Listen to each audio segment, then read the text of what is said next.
Hey Virgo, welcome to your mid-June 2021 general reading.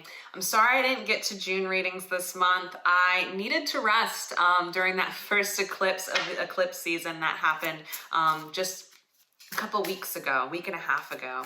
I'm doing this on June 8th right now. So I'm trying to get a little bit ahead on the mid-month readings. So let's hop into it. I'm going to pull a few oracle cards just to get us started, and then we'll pull some tarot and see what comes up for you. This reading is fluid. Yes, it is for mid-June, but it can be really any time that you come across it, to be honest with you.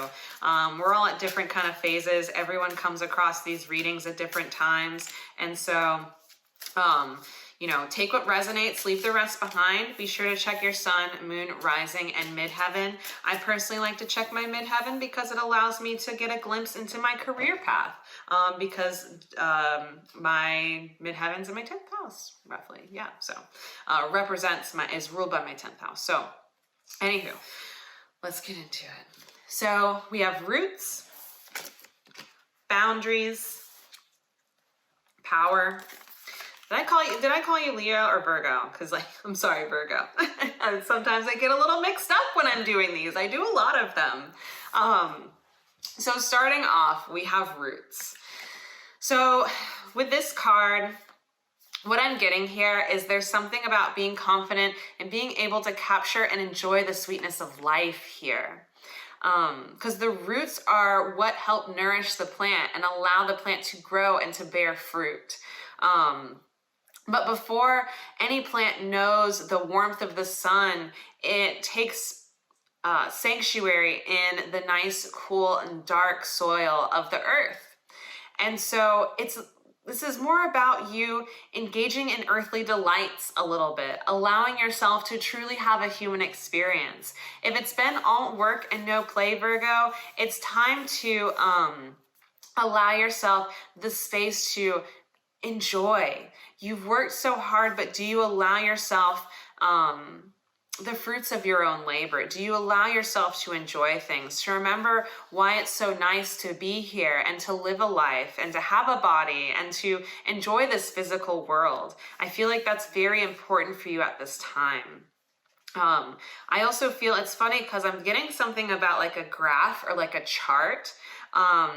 So you could be in a space where things are just a little too analytical. And I'm telling you, spirit can tend to move in ways that feel really illogical. So if you're leaning too heavily into practical matters, it's time to get into a little bit of nonsense, Virgo, to have a little fun, to let your hair loose. Everything will be taken care of. The universe just wants you to trust and to have fun. And by you having fun and enjoying yourself, it's showing the universe that you have faith in what it's willing to provide, even if it's not here quite yet. And sometimes that can actually help you create it even faster, right? Because it's the whole process of letting go. And we let go in order to make room for something. Where there's tension, there's tightness. And with tightness, there is a lack of space in order for something to come and fit into the picture of what your life is supposed to be or what you'd like it to be. Next, we have boundaries. So I feel like it's important for you, Virgo, to notice when enough is enough. And that's even with the good things. That's even with the things that you feel like bring you comfort. And sometimes comfort can mean us overworking ourselves as a form of punishment or anxiety. It's like some type of coping mechanism that we have. And it's like, I feel like you're caught in this prism where all these different things that you feel like you could be doing, or you have all of these ideas of yourself. And when are you going to realize I am enough? Maybe that's the enough is enough. I am enough, so therefore all that I have is enough. All that I can provide is enough. All that I can do is enough. And think nothing else besides that. Yes, maybe things have been slow going. Yes, maybe there's still that one missing piece to your vision, or maybe there's one missing piece to that challenge and it's driving you crazy. You're trying to figure out the answer. But sometimes it's just as simple as giving yourself the space or adjusting your pace. Last card we have here is power. And I love that we have like two snakes here. I feel like this has something to do with you know, embodying both the masculine and feminine, being a whole being. I actually listened to someone today that was talking about when we're manifesting, when we're actualizing things, when we're creating things, it's not a matter of whether masculine or feminine energy is better than the other. In doing that, it's when we're able to combine both in a way that feels good and natural to us, to create a space of balance in order to center ourselves, in order to bring in that higher frequency, in order to supercharge our intentions, in order for us to embody the concept of what it is to be a magic wand, right? So it's like there's something here about allowing yourself to create from that space. I feel like some of you may be entering like another awakening, and it could have a lot to do with all of the things that you tell yourself or all the things that are being told to you. I feel like there is some natural resource within you that is seen many different ways by those around you, but it's up to you to see how that aspect or ability or capability is actually going to fuel the path ahead, or fuel whatever it is that you're investing your time and mind in. So yeah, that one feels really good. Okay, and then at the bottom of the deck, we have Clarence, Star. So let's see here. I kind of want to sit with this card for a second.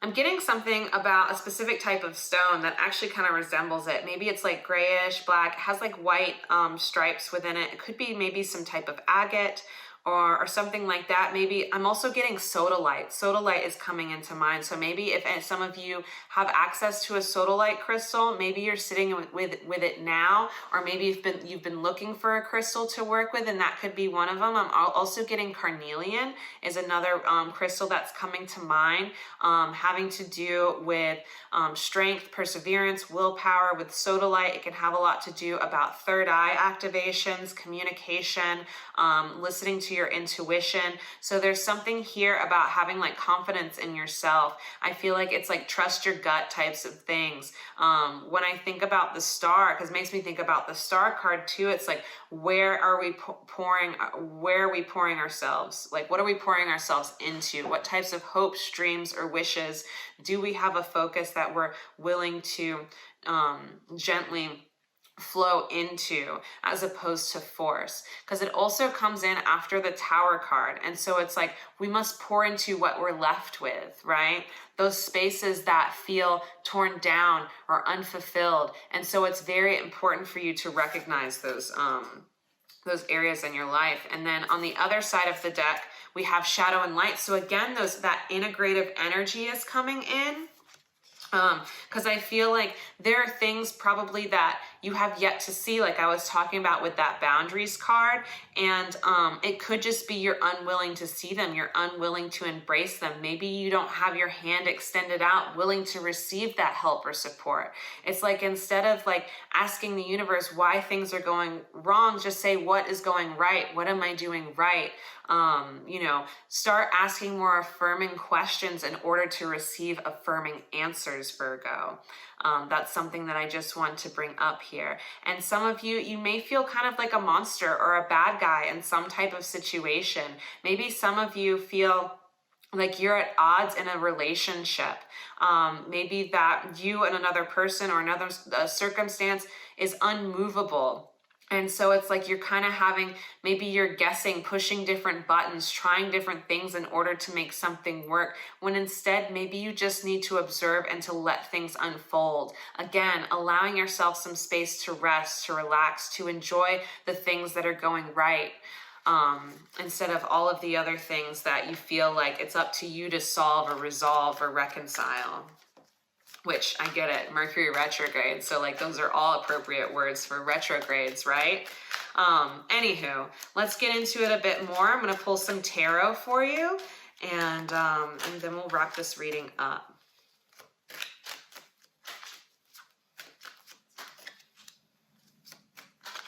Oof, lots of cards here. All right. So we have the 8 of Wands reversed, 9 of Swords reversed, and the 3 of Pentacles upright. So with this Eight of Wands reversed, it's telling me like change is going to happen slowly as long as you continue to resist getting back to your roots, being grounded, enjoying the experience here in the physical, enjoying and feeling grateful and appreciative for what is available to you now, Virgo. Because if you continue to resist that, then whatever it is you hope to call in, it's almost like you're creating resistance against it.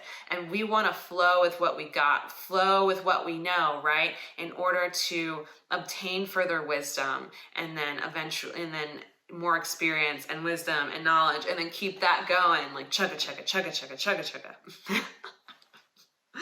All right, and then this Nine of Swords with boundaries. So enough is enough. Sometimes we have to form boundaries within ourselves when we become overly anxious or worried or concerned, and then we end up in these habitual patterns that we believe are coping mechanisms, and they can be rather unhealthy, even though what we're doing feels like it's productive and it's the right thing to do. Sometimes it's just what we know how to do, okay? And sometimes what we know how to do is born from certain conditions and expectations that were set prior to this now moment. So be mindful of that, Virgo. And then with this Three of Pentacles and this Power card, it's all about having the proper focus, to focus on already there, what is growing, what is working, what is flowing, where you are being called. And it could be that you're receiving invitations to enjoy yourself, right? Maybe it's not about you turning it all down and hurrying up, you know? Sometimes we create challenges because sometimes we're used to there being a problem. And so when there is actually no problem or threat, it can be really difficult to function. And that's one of the things that I'm getting for some of you out there. And at the bottom of the deck, we have the Hierophant reverse. So this can have a lot to do with your own personal beliefs, as well as your own tests of faith. As well as like, are you committing to the right things? Or is this something that's just short term?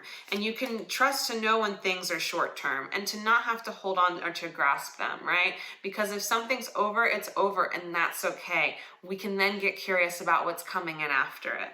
Then we have the Fool card at the other side of the deck. So it's asking you to be open to new experiences, like I was talking about before, to enjoy yourself. The Fool is fresh from spirit, and everything is an opportunity, a chance to learn, a chance to grow, a chance to love, right? And the Fool is lighthearted. The Fool is able to see everything as absurd as well as valuable. And so there's this beautiful detached wisdom and enjoyment, this divine flow and presence that the Fool can embody without having to take on any solidified role. And the Fool is all about risk, but it is the risk of living a life that's already fulfilled. What risks would it take to already feel like you are fulfilled, that you are on the right path? What is the risk in that? How does that feel like a risky effort to people who are more calculated or practical, right? Some of us feel like there always has to be a process or a catch, and that's not always the case. So sometimes we can become a little bit judgmental, a little bit hardened, by our life experiences. And that's okay, because we continue to learn to break it down and break it up, right? And sometimes those breakdowns feel a little bit heavier than others, but they always turn out to become breakthroughs, Virgo. So in what way can you just allow the breakthrough to happen now, right? Collapse time in your mental space and just imagine that breakthrough has already happened. What would you do? What would you choose? How would you live? How would you move through the world? How would you rest? All of those things are coming into question right now. So that is where I'm going to leave it, Virgo. Thank you so much for your time. Be sure to like, subscribe, comment, check the description box if you'd like to donate or book a one-on-one reading with me, and I'll see you next time. Bye for now.